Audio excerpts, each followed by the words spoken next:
La oración para mí es una conversación con mi mejor amigo.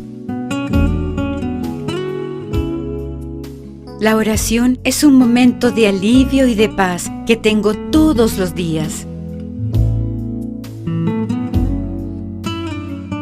Yo siempre oro por mí, por mis padres y también agradezco a Dios por todo. ¿Y para usted, qué significa la oración? Del 13 al 22 de febrero de 2014. Así será el proyecto mundial de consagración. 10 días para dedicar más tiempo a la oración buscando el poder de lo alto para nuestras necesidades espirituales. Dedicaremos la primera hora de cada día para tener un encuentro con Dios. Cada uno puede elegir el mejor lugar para la comunión, ya sea en casa, en un grupo pequeño o en una iglesia, orando con fervor por temas como fe, arrepentimiento, confesión, perdón, humildad y unidad cristiana. La revista 10 días en el aposento alto será distribuida en las iglesias adventistas del séptimo día como recurso para la búsqueda del poder del Espíritu Santo. E el 22 de febrero, en una iglesia adventista, estaremos juntos durante 10 horas de ayuno, alabanzas y testimonios. Tendremos también un sermón especial del pastor Mark Finley y estudiaremos el documento Rumbo al Hogar. Haga planes de visitar a los vecinos de la iglesia para orar con ellos y terminar el día con una ceremonia de Santa Cena y bautismos. Colabore y entiende el plan que Dios tiene para su vida. Contamos con su participación. Participe, dígale a sus amigos por qué la oración es importante. Comparta #10 días de oración.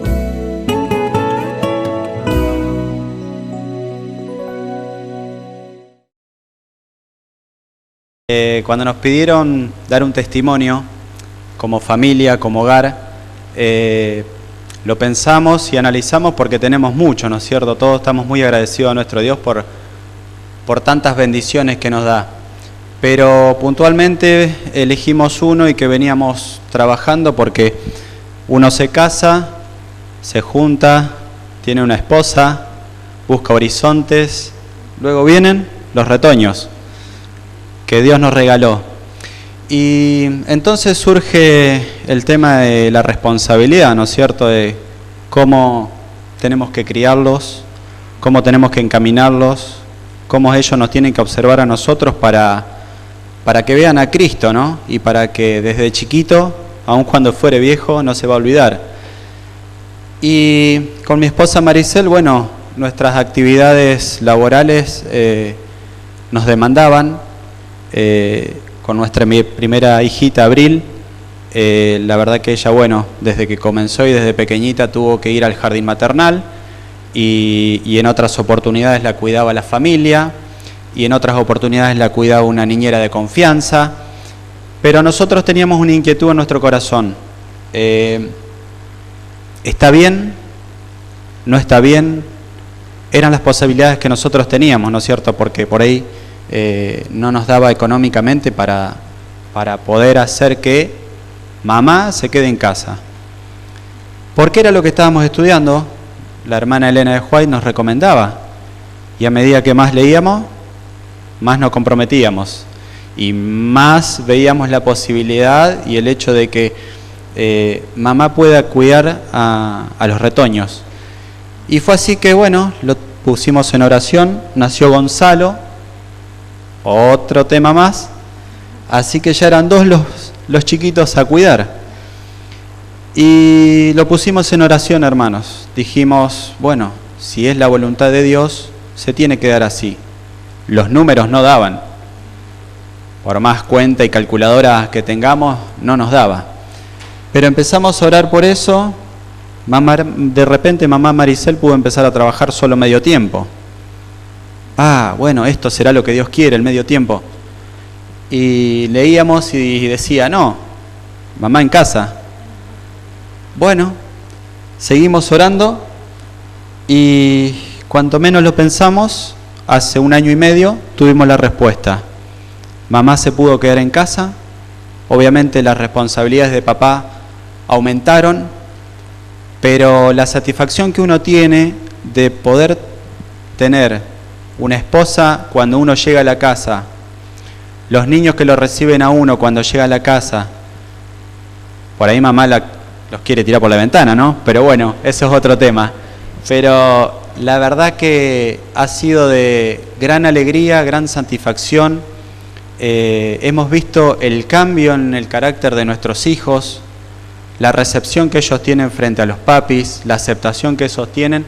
La verdad que el que lo puede experimentar es una bendición enorme. Y también como familia tuvimos la inquietud del grupo pequeño. Entonces nos adherimos a un grupo que comenzó a crecer y continúa de la siguiente manera. Bueno, sumando a todo lo que dijo mi esposo, lo hermoso de tener un grupo pequeño. Dios bendice grandemente y uno empieza a ver grandes cambios en las vidas de todos, como mamá, como esposa, como familia. Uno empieza a renunciar a un montón de otras cosas porque ve que no es lo importante. Las cosas del mundo no es lo importante son las cosas de Dios. Entonces, justamente con este hermoso grupo que formamos, entre todos nos vamos ayudando. Cada familia, hay familias a veces que están mal, que caen. A nosotros nos pasa que a veces decís, nos juntamos los sábados, los jueves de noche y los sábados. Y Dios nos ayuda, el Espíritu Santo nos ayuda a poder ir cada jueves y cada sábado al grupo y no bajar los brazos y continuar remando.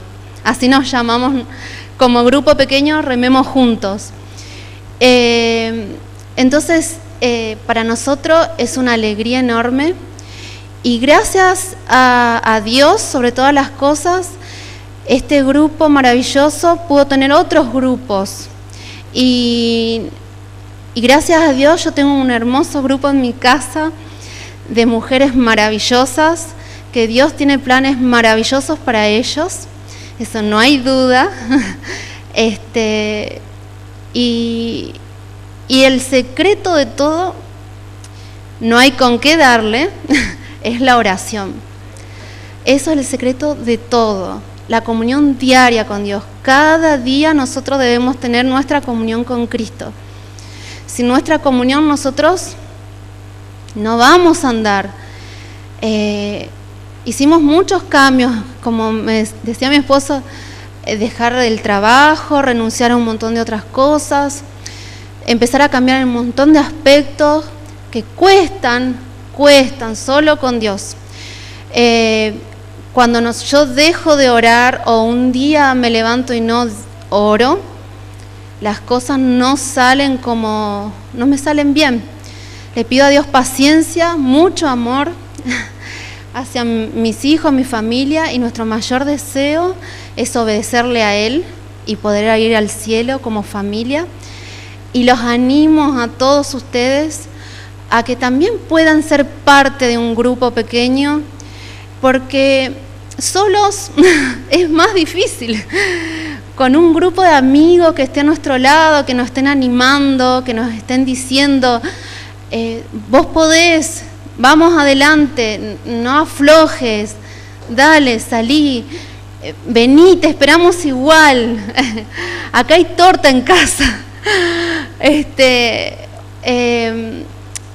Yo creo que Dios conoce el deseo de cada uno de nosotros y escucha la oración sincera, y los animo a todos a poder experimentar esta hermosa experiencia de tener un grupo pequeño y confiar plenamente en Dios y no bajar los brazos.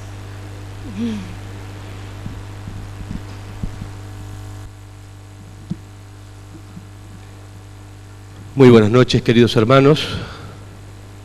Feliz sábado.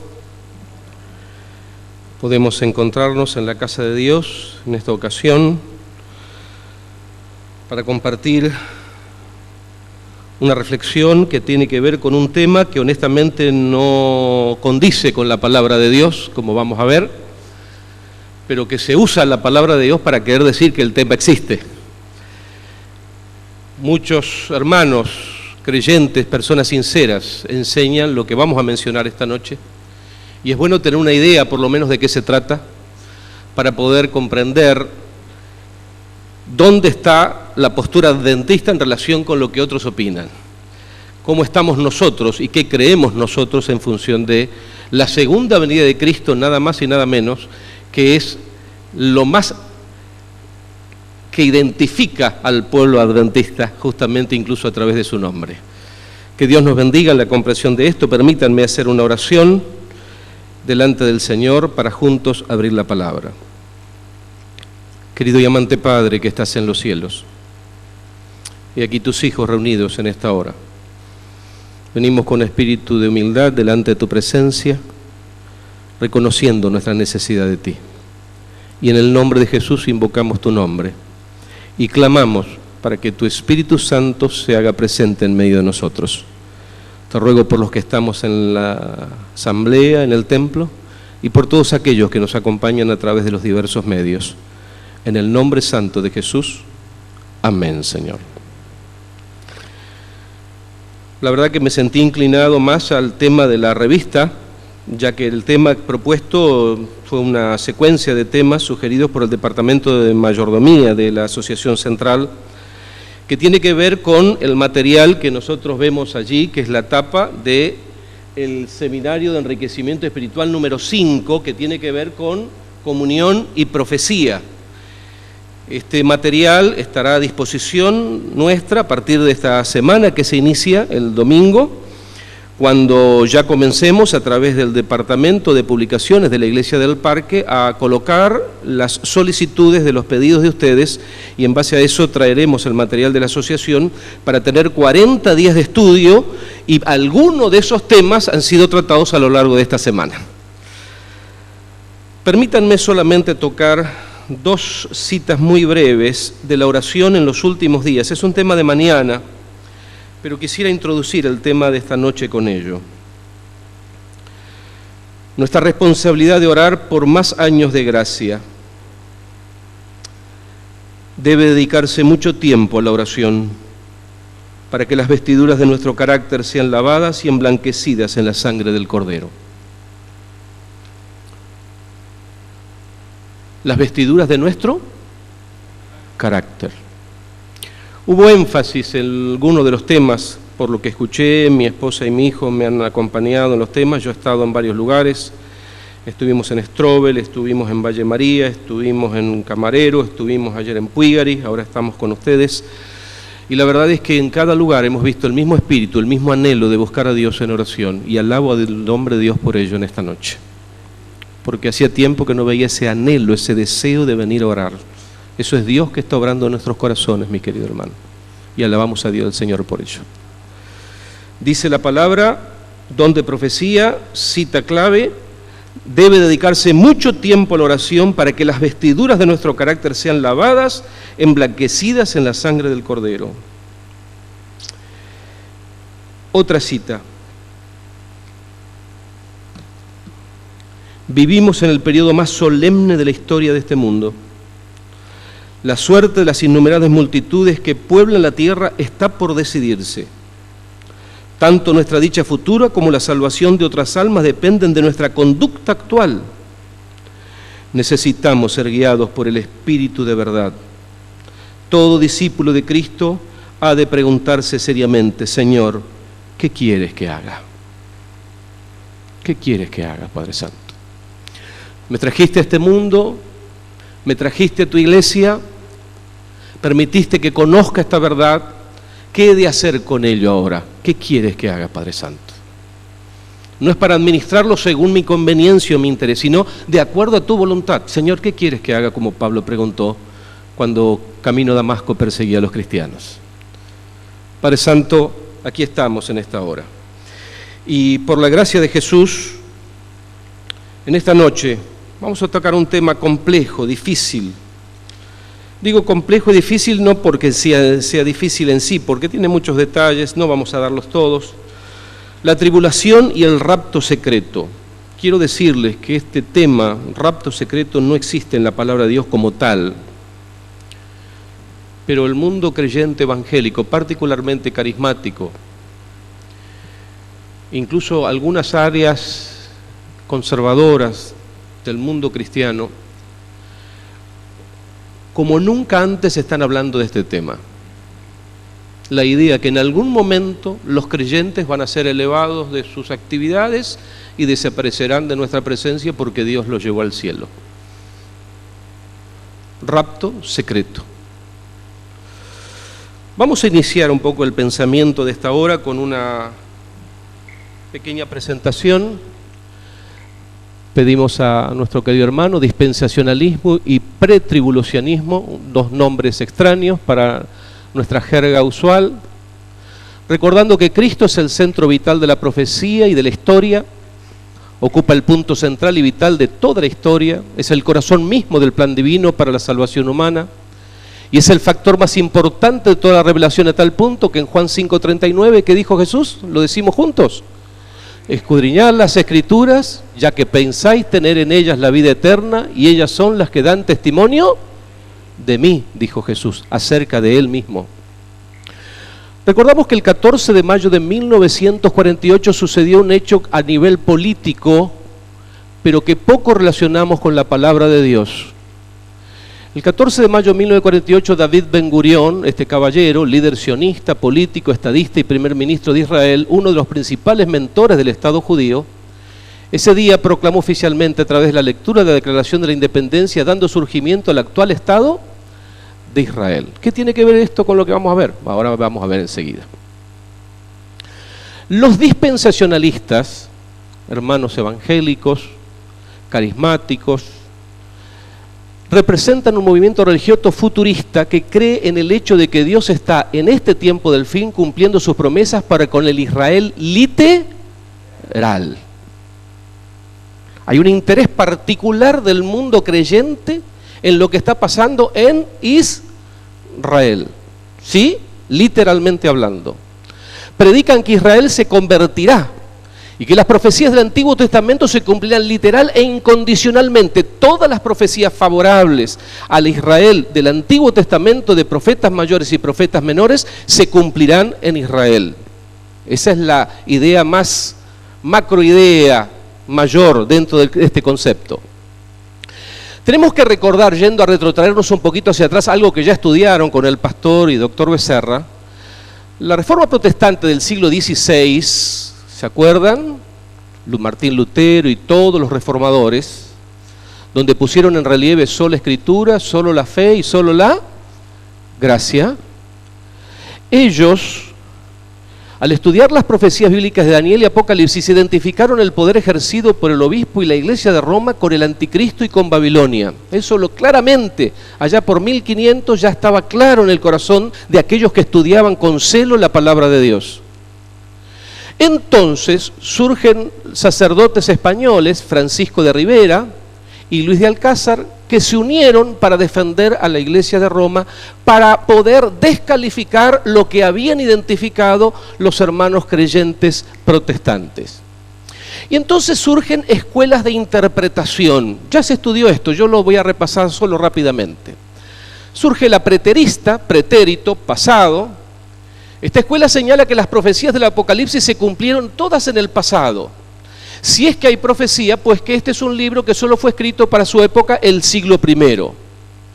Esta escuela surge en el siglo XVI, aparece en la obra Investigación sobre el sentido oculto del Apocalipsis, del Luis de Alcázar, sacerdote español, católico, jesuita de Sevilla.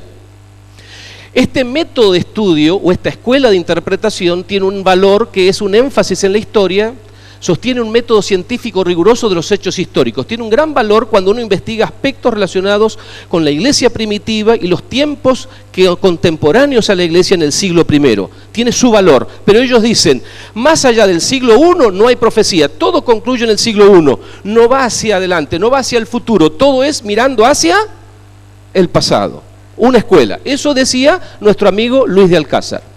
Extrañamente, otro sacerdote también hace otra presentación, otra metodología crea de interpretación, un abordaje a la profecía distinto, que es la escuela de interpretación profética futurista. Esta escuela señala que las profecías del libro del Apocalipsis, con excepción de los 3 primeros capítulos, fue escrito para un futuro lejano.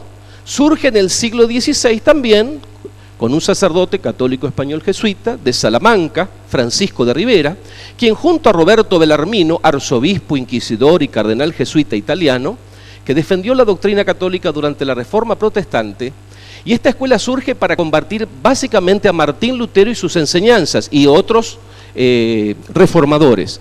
Y hoy se encuentra un importante eco entre los evangélicos protestantes, generando el protestantismo futurista o dispensacionalista.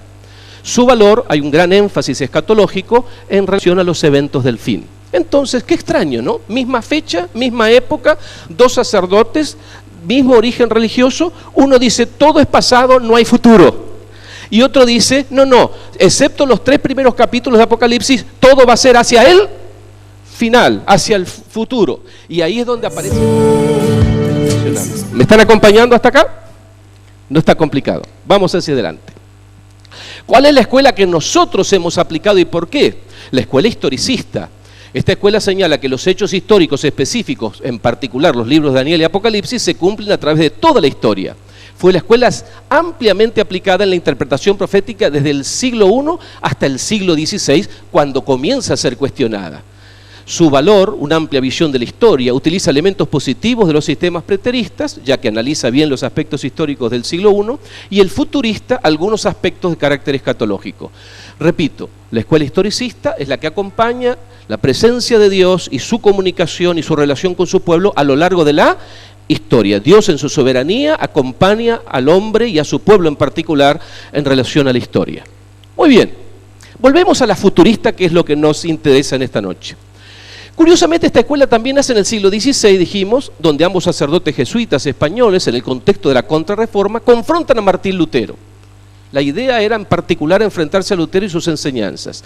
Lo singular es que ambos sacerdotes usan para defender sus posturas el propio libro de Apocalipsis, el cual el propio Martín Lutero no aprobaba. Él había desechado el libro, él consideraba de poco valor el libro de Apocalipsis, pero ellos usan en la palabra de Dios el libro de Apocalipsis para poder combatirlo. Esta posición fue apoyada en el siglo XVI por el cardenal, vuelvo a insistir, don Roberto Bellarmino, quien entre otros aspectos descartó el principio día por año, que es la base de la interpretación profética adventista historicista. Nosotros creemos que un día profético equivale a un año literal, y él descalificó en ese momento, ya en el siglo XVI, quien había aplicado y respaldado los padres de la Iglesia en los primeros siglos después de Cristo. Por mucho tiempo había sido sostenido el principio día por año. Esta escuela indica que en Daniel, tiempo y la mitad de un tiempo, o 1260 días, él dice, no son años, sino días literales de 24 horas. Por lo tanto, adecúan este periodo al tiempo de vida de un individuo, de una persona, ya que si este periodo fuese un año por cada día, entonces serían 1260 años, que es lo que la Iglesia Adventista enseña aplicando el método historicista. Lo que va más allá de la vida de un individuo, y aclaran. El Papa ya ha gobernado por un periodo de 1500 años, no se olviden que estamos hablando desde el siglo XVI, como ellos veían. Ya ha gobernado por un periodo de 1500 años, por lo tanto, este periodo no se aplica a él. Claro, no saben cuándo, no interpretan cuándo inicia, no reconocen cuándo concluye, y por eso tienen esa definición. En este momento, dice Bellarmino, el 666 del Apocalipsis debe ser Lutero. Lo acusa Lutero de forma directa. Vamos un poquito más adelante. Esta escuela encuentra ahí con el ala izquierda liberal protestante, impactando fuertemente sobre el protestantismo futurista, más conocido como dispensacionalista. Y aunque tienen diversas posiciones, en general sostienen que la relación con Dios, con el mundo, no ha sido siempre igual. Ellos dicen, ha habido dispensaciones, formas en que Dios se relacionó con su pueblo de manera distinta según el tiempo y el momento. Dispensaciones, cierto tiempo, cierta forma de relacionarse con su pueblo. Y entonces dicen que han existido 7 dispensaciones. Hay otras variantes, unos dicen 3, otros 4, pero la de 7 generalmente es la que ellos aprueban. Pero esta es la interpretación más popular entre los actuales cristianos protestantes y la gran mayoría se encuentra en una de las siguientes corrientes de pensamiento y ahora me van a ayudar para saber dónde estamos tú y yo. A ver, hay premilenialistas, creen que la segunda venida de Cristo sucederá antes del milenio. Están los postmilenialistas, creen que la segunda venida de Cristo sucederá luego del milenio. Entre quienes la sostienen está el teólogo católico San Agustín. Están los pretribulacionistas, creen que antes de la gran tribulación, la persecución final, la iglesia será trasladada de esta tierra a través del rapto secreto, o sea, no pasará por la tribulación. Y están los posttribulacionistas, creen que la iglesia será trasladada después que pase por la tribulación. ¿Nosotros dónde estaríamos en esa interpretación? En la primera, estamos totalmente de acuerdo. Cristo sucederá antes del milenio, no después. ¿Y cuál es somos pretribulacionistas o posttribulacionistas? Posttribulacionistas, muy bien.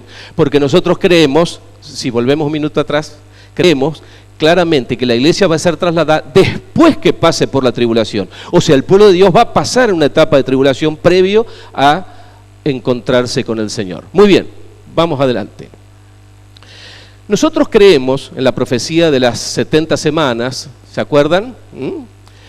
Los 490 años que fueron cortadas del periodo mayor de los 2300 tardes y mañana, y creemos que, y así enseñamos, que comienza en el año 457 a.C. a través del decreto de reedificar Jerusalén que dio Artajerjes, el rey persa. Luego pasan 7 semanas hasta que se reconstruyen los muros de Jerusalén, dándole, digamos, autonomía al Estado de Israel que venían del cautiverio ellos. Luego pasan 62 semanas hasta que es ungido el Mesías príncipe, o sea Jesús, a través del bautismo. Queda una última semana, la mitad de la semana es crucificado, muere el Señor, cesa el sacrificio en el servicio del santuario. Y después pasan 3 años y medio más, concluye la semana y lo reconocemos a través del apedreamiento y rechazo de Esteban, por extensión el mensaje de los discípulos que tenían en ese momento, y el evangelio pasa a los gentiles. Pasan 1810 años y llegamos a 1844, donde surge el movimiento adventista previo, durante y posterior, y 1844 es la etapa clave. Ahora, quiero señalar un instante, allá arriba apenas se ve, arriba de la cruz de Cristo, es una semana, son 7 años, y fíjese el detalle, a la mitad de la semana muere Jesús, y ellos dicen que ahí, en ese instante, nuestros amigos dispensacionalistas, ahí termina o para el reloj profético de Dios.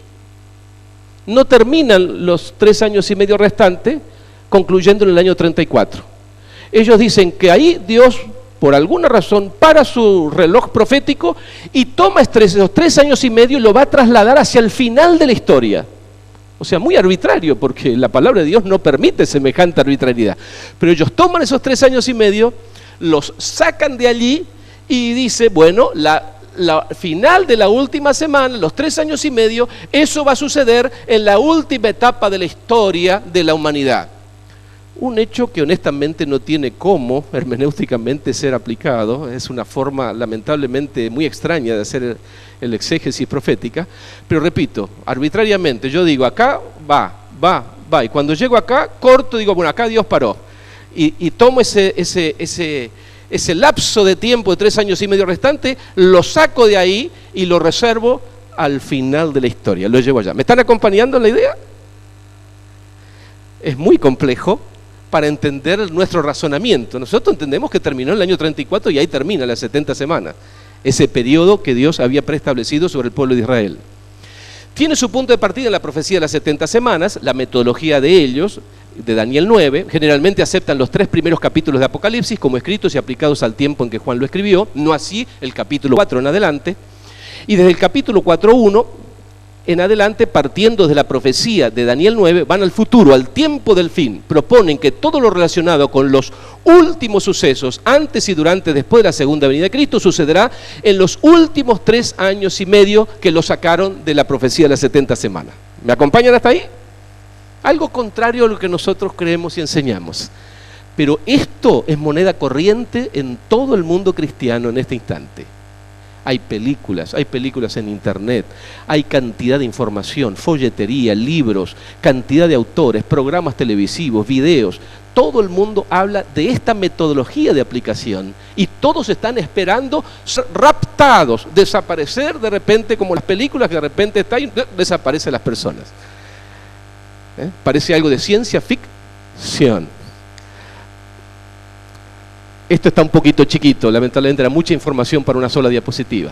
Pero permítanme, allá están las 70 semanas otra vez, 7 semanas, 62 semanas, la última semana, 3 años y medio lo puse en rojo allá para saber que de ahí lo quitaron. Y entonces, el decreto del rey Artajerjes permite reconstruir los muros, ya sabemos. Entonces, cuando llega la muerte de Jesús, ellos indican que aquí no termina la semana final de la profecía en Daniel 9, hay una extensión. Ellos llaman, ahí comienza con la muerte de Cristo la dispensación, el periodo de tiempo que Dios se relaciona con su pueblo, la dispensación cristiana. Y la que se acaba es la dispensación judía. Terminó la dispensación judía allí y comienza la cristiana. Es lo que aparece en verde allá arriba. ¿Cuándo termina esa dispensación? Cuando surge el rapto secreto. Aquí se da la segunda venida de Cristo en forma espiritual, nadie la ve, y la iglesia sería retirada en el rapto secreto de la tierra. Entonces, viene el rapto secreto y ahí vienen 7 años en realidad, pero hay 3 años y medio en particular donde los judíos quedan en la tierra, surge el anticristo, por 3 años y medio exige la adoración de sí mismo y oprime a los judíos, dicen ellos. Cuando termine ese periodo de 3 años y medio, aquí se da la tercera venida de Cristo en forma visible, recién ahí como nosotros creemos. En ese momento los judíos van a venir a Cristo, ahora lo aceptan, surge una lucha entre Cristo y el anticristo, es el gran Armagedón, Cristo tiene la victoria y se establece su reino terrenal y los judíos reciben el poder prometido y el milenio se da aquí en la tierra. Ellos enseñan, el milenio va a ser acá en la tierra. Algo totalmente contrario a lo que nosotros enseñamos y lo que conocemos. ¿Es bueno saber esto? ¿Qué valor tiene para mí conocer estas cosas?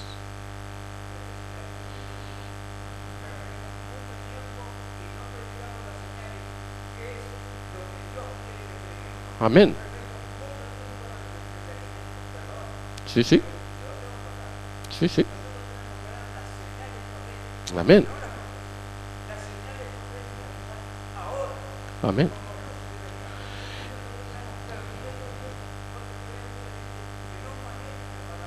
Amén. Amén. Y justamente, querido hermano, esta es una de las tremendas señales. Que el enemigo colocaría en el corazón de la gente ideas extrañas y que negarían las verdaderas señales de la palabra de Dios. Porque no se conocen. Muy bien. Vamos adelante. Avancemos un poquito. Entonces, en esa época, de estos 3 años y medio, aparecería un individuo, un infiel, ya no es un sistema, no es un poder, se refiere a una única persona, al cual llaman el anticristo, contra Cristo, quería reconstruir el templo de Jerusalén. Me detengo un minuto. Cuando estudiamos acá el libro de Daniel la vez pasada, dimos bastante énfasis a este tema. Mis hermanos, ¿ustedes saben que el templo de Jerusalén ya está todo preparado para construirlo? Que solo falta sacar la mezquita de la roca, sacar la mezquita que está sobre el templo para reconstruir el nuevo templo de Jerusalén. Ya están todos los utensilios. A mediados del año pasado consiguieron hacer la tela que divide el lugar santo, el Santísimo, con las tela original de los animales que se usaban según indica en el libro de Éxodo y a la vez teñido con todos los métodos que se usaban en el Antiguo Testamento. Ya está todo preparado, se han creado talleres especiales para los instrumentos de música, ya está construido de oro puro la menorá, el candelabro de 7 brazos, ya está todo preparado, ya está el servicio sacerdotal, ya están las vestiduras, ya están los planos, está todo preparado, están esperando en este conflicto en Medio Oriente que en un momento dado se saque la mezquita musulmana, que desde el año 600 y tanto se encuentra en ese lugar, y van a reconstruir el tercer templo. ¿Con qué propósito? ¿Con qué propósito? Está contextualizado en esto que estamos hablando un poquito. Entonces, la idea es reconstruir el tercer templo de Jerusalén, abolir la religión cristiana, oprimir a los judíos, y sería aceptado por ellos, interpreta la declaración de Daniel, tiempos y la mitad de un tiempo, o 1200 días literales, como los 3 años y medio finales de la historia. interpretan que luego, durante el milenio, se predicaría el evangelio del reino judío, es un periodo de reinado terrenal, para conversión. Termina el milenio, se ejecuta el juicio final conocido como el juicio del gran trono blanco, del cual habla la Biblia, luego son destruidos todos los que rechazan el evangelio del reino judío y se establece el reino eterno judío, cumpliéndose así lo antes profetizado y prometido por Dios al pueblo de Israel. O sea, hay un énfasis tremendo en restablecer al pueblo de Israel como nación, pero ahora con todas las bendiciones y promesas que no se cumplieron, que eran condicionales en el Antiguo Testamento, y ahora las aplican en forma directa a través de un templo donde incluso se va a restablecer el sistema de sacrificios como había en el antiguo Israel. Algo extrañísimo, cuando el verdadero Cordero del mundo ya fue sacrificado. Tú querías preguntar algo.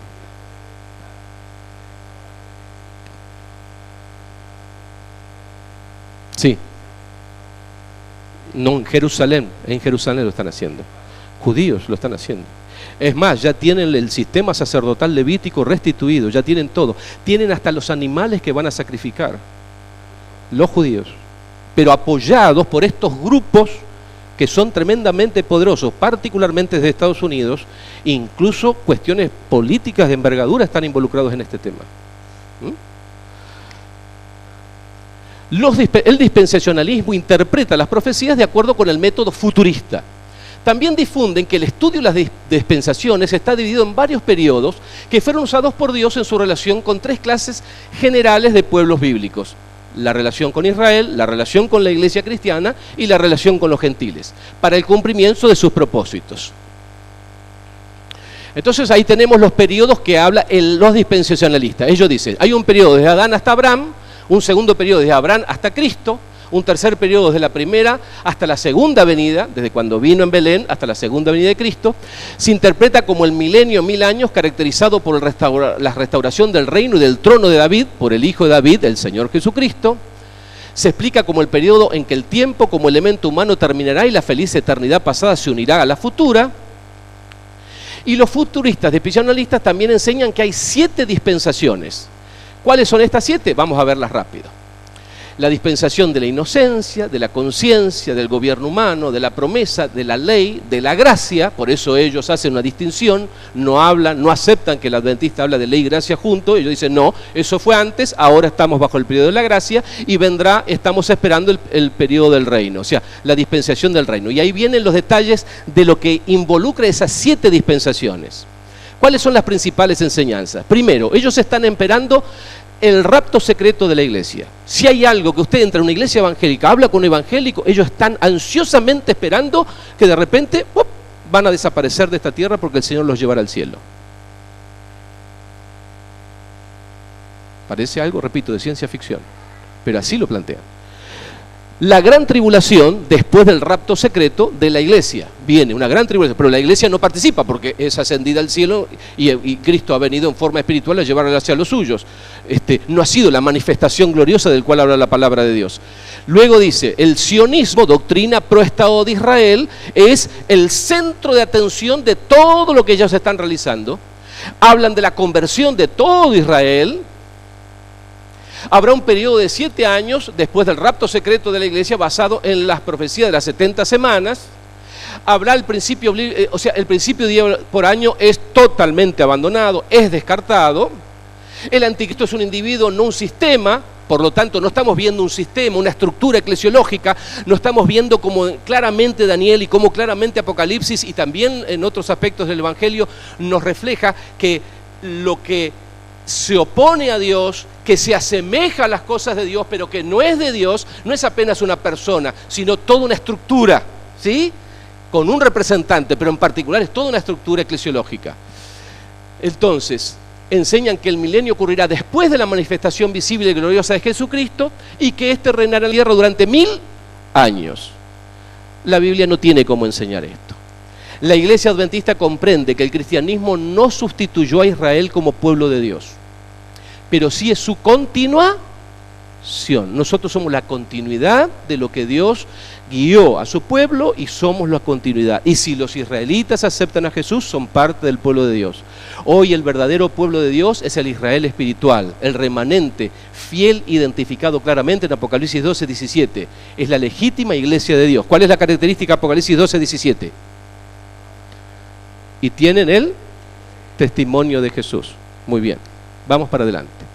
Pretribulación y el rapto secreto, ¿ve? Volvamos a esa figura, perdón, ¿ve? Así en todos lados aparecen figuras de esta naturaleza. Gente que está siendo llevada de repente. Vamos. La escatología relacionada con el tiempo del fin de los dispensacionalistas enseñan que la segunda venida de Cristo está dividida en dos grandes acontecimientos. La Biblia no enseña eso, habla de una sola venida con algunos aspectos, pero no habla de una división de la venida. Hablan del rapto secreto de la iglesia, que puede suceder en cualquier momento antes de la gran tribulación. Y luego 7 años después del rapto secreto de la iglesia será la venida gloriosa de Cristo para destruir el anticristo que aparecerá y se convertirá en un gran líder mundial. Basado en textos bíblicos del Antiguo Testamento, los pretribulacionistas creen que el pueblo de Israel en los últimos días será restaurado y enfrentará un periodo de tribulación de 7 años, pero finalmente será salvo por el Mesías que vendrá a buscarlos. Y entonces pregunto yo, ¿pasará la iglesia por una gran tribulación? ¿Qué opinan ustedes? Ustedes ya estudiaron acá las 4 tribulaciones, pero las últimas 2 en particular.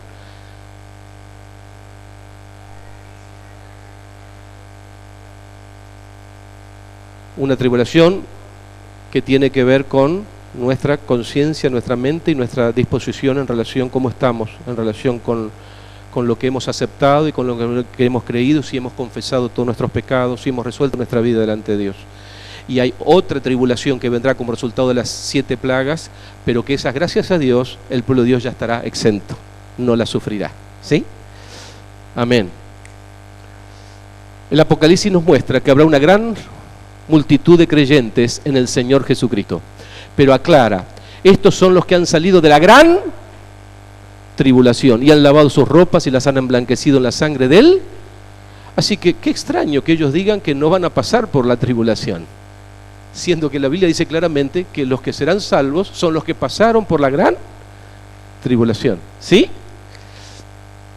La Biblia enseña que los cristianos pasarán por aflicciones y gran tribulación por causa del Evangelio, e indica en que algunos inclusive serán martirizados. No todos, pero algunos. Dios permitirá. Y Dios también va a sostener y fortalecer. No todos tendrán ese don, pero algunos pasarán por esa experiencia. Como fue en el pasado, sucederá también en el futuro. Ahora bien, el Apocalipsis no menciona ningún rapto secreto de la iglesia antes de la tribulación, pero en vez de eso presenta la segunda venida de Cristo exclusivamente después de la tribulación. Luego de la tribulación sí se manifiesta el Señor en poder y gloria. La Biblia enseña claramente, Cristo fue ofrecido una sola vez para llevar los pecados de muchos y aparecerá por segunda vez sin relación con el pecado para salvar a aquellos que le esperan. Él aparecerá a buscar a los suyos no van a desaparecer de repente de sus casas, no, va a ser una manifestación, el día de los días, el evento mundial de los eventos mundiales. El Señor se manifestará en gloria en forma extraordinaria, la tierra va a ser conmovida, nada va a quedar fuera del impacto de la presencia de Dios. ¿Cómo pueden decir ellos que el Señor va a llevarse a los suyos a escondidas? Pero lo enseñan así. Y lo extraño es, como bien decía aquí el hermano, que por no conocer la palabra de Dios, muchos están siendo tentados a usar y a escuchar este tipo de doctrina. Tristemente, por no conocer la palabra de Dios.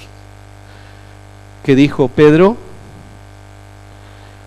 Tenemos la palabra profética, la cual hacéis bien en estar atentos. Jesucristo entonces se manifestará, dice Pablo en Colosenses 3:4, y los salvos en Él, se manifestará. El pastor adventista Dwight Nelson, que es pastor en la iglesia de Andrews, él escribió lo que la Biblia realmente enseña acerca del tiempo del fin, y comparte 3 razones basadas en Mateo 24 por las que no cree en la teoría del rapto secreto. Primera razón, no crea esto, dice él. Jesús nos advierte claramente en contra de quienes enseñan que su segunda venida será secreta. ¿Será secreta la venida de Cristo? Cuanto adventista conoce un poco de la palabra de Dios sabe que será absolutamente todo ojo le verá, incluso los que le traspasaron. Jesús declara claramente que el mundo entero será testigo de su venida. Mateo 24:30, clarito. Como el oriente al occidente, el rayo se presenta, así será la venida del Hijo del Hombre. Tercera razón, Jesús describe el destino de los que son dejados atrás, de los que quedarán atrás, y comparó su venida con el diluvio. ¿Cuándo? Solo los que entraron al arca se salvaron y los que no, el agua se los llevó, dice la palabra. Mis hermanos, claramente tenemos razones para no creer en esta metodología. Pero también claramente es necesario que usted sepa de qué se trata, porque usted va a escuchar cada día más noticias de lo que está pasando en Jerusalén. Que todo este conflicto bélico en Medio Oriente no es en vano, tiene el propósito específico de barrer esa zona musulmana para establecer este templo, porque ellos quieren desde ahí, quien controla Jerusalén, controla 3 religiones, musulmanes, judíos y cristianos. No se olvide de eso. Hay toda una estructura de pensamiento allí que ellos están elaborando. No es bíblico, pero ellos tienen ese sueño extraño. Y la verdad, mis hermanos, es que nosotros tenemos que saber qué creemos. Y entonces cerramos el pensamiento. El que da testimonio, dice Juan, de estas cosas, dice: ciertamente vengo en breve. La revelación de Jesucristo. Vengo en breve. Y Juan responde: amén. Si ven, Señor Jesús. Mis amados, repito, es un tema que no tiene base bíblica, pero usan la Biblia para enseñarlo. Toman en forma arbitraria pasajes, cortan la profecía, la trasladan hacia el futuro, dicen cosas que van a suceder, pero no es más que una novela religiosa, pero que no tiene fundamento bíblico. Por lo tanto, sabiendo que una de las señales que nuestro hermano advertía recién, justamente que en los últimos días vendrían enseñanzas, profecías, profetas, falsos cristos, falsos profetas, tenemos que tener una idea por lo menos de qué se trata y sobre todo afianzar lo que nosotros creemos sobre estas cosas por la gracia de Jesús. ¿Qué crees tú sobre esto? ¿Conoces la segunda venida de Jesús? ¿Sabes las señales, como bien decía el hermano, que nos van preparando y nos van diciendo en qué momento de la historia estamos? ¿Y cómo la iglesia entendió bajo estas circunstancias la importancia de orar como iglesia a nivel mundial?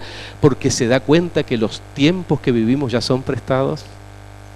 Satanás está aplicando la interpretación de esta forma de profecía y está insistiendo en que esto se cumpla. Mentira tras mentira.